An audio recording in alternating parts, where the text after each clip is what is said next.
This is me doctor Sadaf Amreen currently pursuing MD in pathology और मैं ये लेक्चर सीरीज चल रही है हमारी इम्यूनोलॉजी की और आज मैं डिस्कस करूँगी रिजेक्शन ऑफ द ट्रांसप्लांट। तो शुरू करते हैं। रिजेक्शन एक कॉम्प्लेक्स फिनोमेना है जो कि इन्वॉल्व करता है दोनों cell and antibody mediated reaction जो कि डिस्ट्रॉय करती हैं ग्राफ्ट को। ठीक है, यानी ये एक कॉम्प्लेक्स फिनोमेना है जिसमें सेल और एंटीबॉडी मीडिएटेड रिएक्शन इन्वॉल्व होती हैं। The key to successful transplantation has been the development of therapies that prevent or minimize the rejection. सबसे जो सक्सेसफुल ट्रांसप्लांटेशन के लिए जो की है हम डेवलप करेंगे उन थेरेपीज़ का या फिर जो कि प्रिवेंट करें और मिनिमाइज करें अपने रिजेक्शन को। टू मेन मैकेनिज्म है जिसके ज़रिए होस्ट इम्यून सिस्टम रिकॉग्नाइज करता है और रेस्पॉन्ड करता है to the MHC molecule on the graft. Direct recognition और इनडायरेक्ट रिकॉग्निशन। डायरेक्ट रिकॉग्निशन में क्या है, it is postulated that allogenic MHC molecule with any bound peptides structurally mimic करते हैं सेल्फ MHC से एंड फॉरेन पेप्टाइड से। Direct recognition में क्या है, it is postulated that antigenic जो MHC हैं वो स्ट्रक्चरली मिमिक करते हैं MHC से और फॉरेन पेप्टाइड से। इनडायरेक्ट रिकॉग्निशन में इसका जो सीक्वेंस होता है वो सिमिलर होता है to the physiologic processing and presentation of the foreign antigen. Next देखते हैं effectors mechanism of graft rejection. T cell mediated rejection कैसे होता है, जो हमारे CTLs हैं यानी साइटोटॉक्सिक टी हेल्पर सेल्स जो हैं किल करते हैं ग्राफ्टेड टिश्यू को, जिसकी वजह से क्या होता है पैरेन्काइमल और एंडोथेलियल सेल जो होता है उनकी डेथ हो जाती है। द लेटर रिजल्टिंग उसके बाद वहाँ थ्रोम्बोसिस होने लगती है, ग्राफ्ट इस्चीमिया डेवलप हो जाता है। ठीक है, cytokine secreting CD4 T cells जो होते हैं ट्रिगर करते हैं इन्फ्लामेटरी रिएक्शंस को, जिसकी वजह से रिजेंबल करता है DTH in the tissue and the blood vessels with local साथ में एक्यूमुलेशन होता है मोनोन्यूक्लियर सेल्स का, जिससे बोलते हैं हम lymphocyte and macrophages.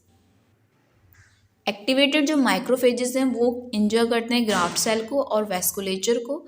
Microvascular injury की वजह से क्या होता है, टिश्यू इस्चीमिया डेवलप होता है, जिसकी वजह से ग्राफ्ट का डिस्ट्रक्शन बढ़ाने में कंट्रीब्यूटरी फैक्टर होता है वो।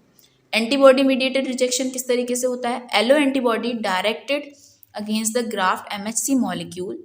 जो एलो एंटीबॉडी होती हैं वो डायरेक्टेड होती हैं against the graft MHC molecule and other allo antigen bind कर जाती हैं टू द ग्राफ्ट एंडोथेलियम, जिसकी वजह से क्या होता है और साथ ही साथ वहाँ होता है वेस्कुलर इंजरी कॉज करती हैं किसके जरिए, थ्रू द कॉम्प्लीमेंट एक्टिवेशन के जरिए and recruitment of the leukocyte. यानी जो एंटीबॉडी मीडिएटेड रिएक्शन होता है इसमें जो एलो एंटीबॉडीज हैं वो डायरेक्टेड होती हैं against the MHC molecule, graft MHC molecule और जो इसके अलावा जो एलो एंटीजन है वो क्या करते हैं बाइंड हो जाते हैं ग्राफ्ट एंडोथेलियम से और वहाँ पे वेस्कुलर इंजरी कॉज करते हैं किसके जरिए, through the complement activation and recruitment of the leukocyte. Endothelial damage और डिसफंक्शन की वजह से वहाँ होती है थ्रोम्बोसिस, साथ ही साथ इस्चेमिक इंजरी होने लगती है इन रिजल्ट ऑफ इंजरी की वजह से, इस्चेमिक इंसल्ट होने लगती है इन result of injury. Hyper acute rejection क्या होता है, it is a special form of rejection होता है जो अकर करता है इफ़ पहले से ही अगर एंटी डोनर एंटीबॉडीज अगर प्रेजेंट होती हैं सर्कुलेशन में of the host before transplantation. Hyper acute rejection ये क्या है कि स्पेशल फॉर्म है रिजेक्शन की जब होती है अगर पहले से ही एंटी डोनर एंटीबॉडी अगर प्रेजेंट है हमारे डोनर रेसिपेंट के अंदर, रेसिपेंट के सर्कुलेशन के अंदर ट्रांसप्लांटेशन से पहले से ही। Such antibodies also may be present in the patient who has been previously rejected और ऑर्गन ट्रांसप्लांट। यानी इस तरह की एंटीबॉडी उस आदमी में भी हो सकती हैं जो पहले भी रिजेक्ट कर चुका है ट्रांसप्लांट को। Subsequent transplantation in such patient will result in immediate rejection within minutes to hour develop हो जाती है ये, यानी जो हाइपर एक्यूट रिजेक्शन होता है वो within minutes to hour develop होता है। मॉर्फोलॉजी देखें, अगर हम इसकी हाइपर एक्यूट रिजेक्शन में क्या होता है, it is recognize by the surgeon फॉरन ही, थोड़ी within minutes to hour बोला है कि ये रिजेक्शन होता है। इसमें क्या होगा, इसमें रिकॉग्नाइज करता है सर्जन के just after the vasculature anastomosis के बाद कंप्लीट करने के बाद within minutes to hour, ये सर्जन ही खुद रिकॉग्नाइज कर लेता है within minutes to hour. A hyper acutely rejected kidney rapidly become, जो हाइपर एक्यूट अगर रिजेक्ट हुई है किडनी अगर ट्रांसप्लांट था मान लीजिए तो वो कैसी हो जाती है, सियानोटिक हो जाती है, मॉल्टेड हो जाती है, फ्लासिड हो जाती है एंड में extremely a few drops of blood fluid होती है, और वहाँ से क्या होने लगता है, एक्सक्रीट होने लगता है few drops of blood at the site of implant. जो आर्टेरियोल्स हैं और आर्टरीज हैं वो एग्जिबिट करती हैं, क्या होने लगता है वहाँ पे फाइब्रोटिक नेक्रोसिस होने लगती है, उनकी वॉल्स में नैरोइंग होने लगती है, कंप्लीट अक्लूजन हो जाता है ल्यूमन का by the precipitated fibrin and the cellular debris. यानी आर्टरीज में क्या हो रहा है, वहाँ पे नेक्रोसिस हो रही है उनकी वॉल में, फिब्रिनॉइड नेक्रोसिस, उनकी जो ल्यूमन है वो नैरो होना शुरू हो गई है, कंप्लीटली अक्लूड भी कर जाती है कभी कभी, एंड उस साथ ही साथ वहाँ पे किस वजह से प्रेसिपिटेट कर रही है by the fibrin and the cellular debris. Acute rejection क्या होता है, एक्यूट रिजेक्शन में occur within days to week, यानी हाइपर एक्यूट तो within minutes to hour हो रहा था, एक्यूट रिजेक्शन बोलते हैं जो कि डेवलप होता है within days to week, यानी कुछ दिनों से हफ्तों के बीच में हो जाता है इन आ नॉन इम्यूनो सप्रेस्ड होस्ट के अंदर, और में अपियर, या हो सकता है कि ये मंथ्स टू इवन ईयर भी आफ्टर डेवलप कर सकती है, यानी या तो विद इन डेज और हफ्तों में डेवलप होती है, या फिर महीनों से साल भी लग जाते हैं एक्यूट रिजेक्शन होने में in the presence of adequate immuno suppression. Acute rejection is cause किस वजह से होती है, both the cellular and the humoral immune mechanism. आपने याद रखना है कि एक्यूट रिजेक्शन किस वजह से होता है, दोनों सेलुलर और ह्यूमरल इम्यून मैकेनिज्म की वजह से। Cellular rejection is marked by the interstitial mononuclear cell infiltrate with associated edema और parenchymal injury। ये जो सेलुलर रिजेक्शन होता है किससे के जरिए पहचाना जाता है, यहाँ पे इंटरस्टिशियल मोनोन्यूक्लियर सेल इन्फिल्ट्रेट मिलता है, साथ ही साथ एडिमा मिलता है और पेरेन्काइमल इंजरी मिलती है। ह्यूमरल रिजेक्शन में क्या देखने को मिलता है, वो साथ ही साथ एसोसिएटेड होता है वेस्कुलाइटिस से। एक्यूट सेलुलर रिजेक्शन क्या है, कॉमनली देखने को मिलता है after seen within months, first month after the transplant, पहले महीने के अंदर जो देखने को मिलता है after the transplantation with clinical sign of renal failure, उसको बोलते हैं एक्यूट सेलुलर रिजेक्शन। यानी आपका ट्रांसप्लांट हुआ, पहले ही हफ्ते के अंदर जो ट्रांसप्लांट आपका रिजेक्ट हो रहा है, साथ ही साथ रेनल फेल्योर के उसमें फीचर्स भी मिल रहे हैं, तो वो कहलाएगा acute cellular rejection. Histologic examination में देखने को मिलता है extensive interstitial CD4 and CD8 plus T cells infiltrate with oedema होगा, साथ ही साथ माइल्ड इंटरस्टिशियल हेमरेज भी मिलेगा। Glomerular and the peritubular capillaries contain करती हैं large number of mononuclear cell which में involve the tubule and leading to focal tubule necrosis. ये कहना है जो ग्लोमेरुलर और पेरिट्यूबुलर कैपिलरीज हैं उसमें बहुत large number of mononuclear cell मिलते हैं, साथ ही साथ उसके अंदर क्या होता है, ट्यूब्यूल्स भी इन्वॉल्व हो जाते हैं, जिसकी वजह से फोकल ट्यूबुलर नेक्रोसिस डेवलप हो जाती है।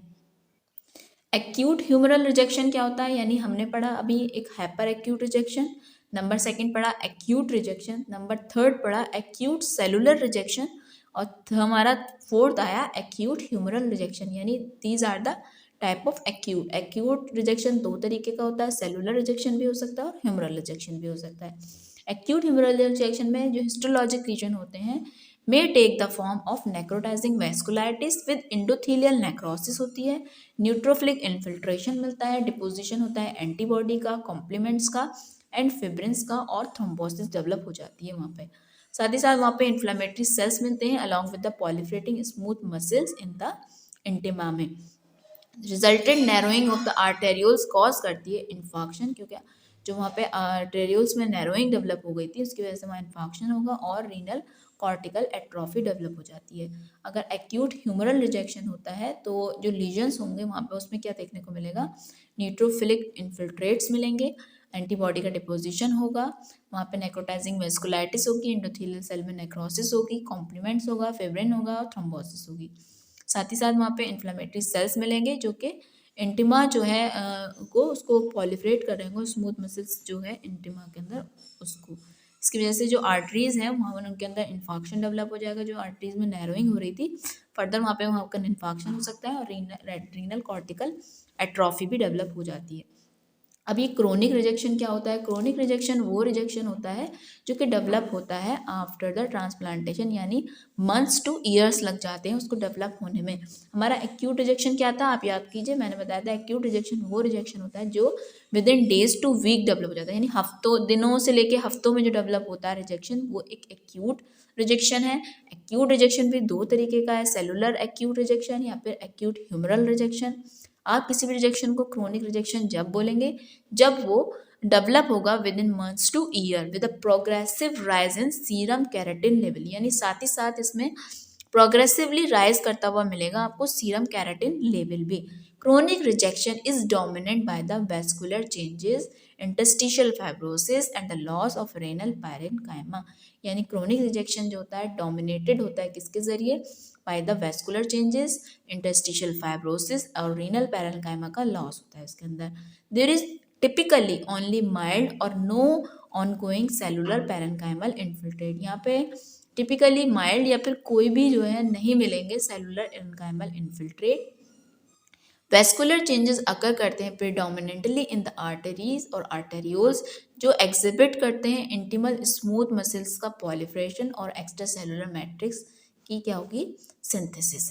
जो लीजन होंगे वो अल्टीमेटली क्या करेंगे, कंप्रोमाइज करेंगे वेस्कुलर परफ्यूजन को और उसकी वजह से रेनल इस्चीमिया डेवलप होगा, जो मैनिफेस्ट करेगा by the lesser hyalinization of the loss of, जिसकी मैनिफेस्टेशन होगा by the loss of hyalinization of the glomeruli and the interstitial fibrosis and tubular atrophy.